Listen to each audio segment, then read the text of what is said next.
In today's video, I'm going to teach you how to copy table from Grok output to Google Sheets. We'll take a clean, structured table that Grok has generated and move it into Google Sheets so you can analyze, share, or build on it right away. This is fast, reliable, and avoids the formatting headaches you get from manual copying. First, head to Grok and open the conversation or output that contains the table you want. Make sure the entire table is visible on your screen. If the result includes multiple tables, scroll to the exact one you plan to move so the action applies to the right data. It helps to glance over the headers now, just to confirm it's the dataset you need. Next, click the Copy Table control on the table itself. You'll typically see this appear near or on the table when you hover over it. Using this built-in copy option is important because it preserves the table's structure.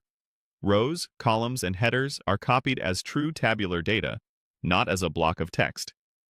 That means you'll avoid misaligned columns or merged cells when you paste later.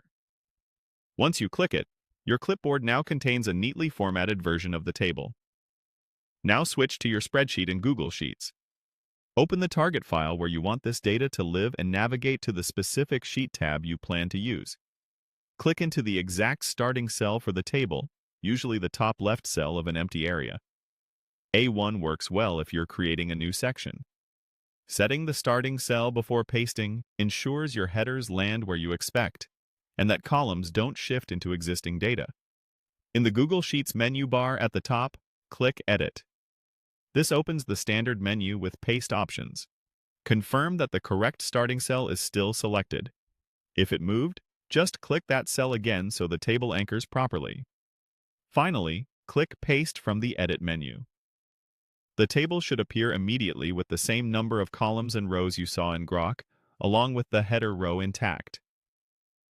If your sheet has a different default style, the content will still paste as real table data, and you can format it afterward. If you ever see everything land in a single column, undo and paste again using the menu to let Sheets properly detect the tab-separated structure. Keyboard shortcuts work as well, but the Edit menu is the most consistent. And that's it. You went to Grok, used the dedicated copy table action, moved to your spreadsheet, opened the Edit menu, and pasted the data. You now have a clean, analysis-ready table in Google Sheets.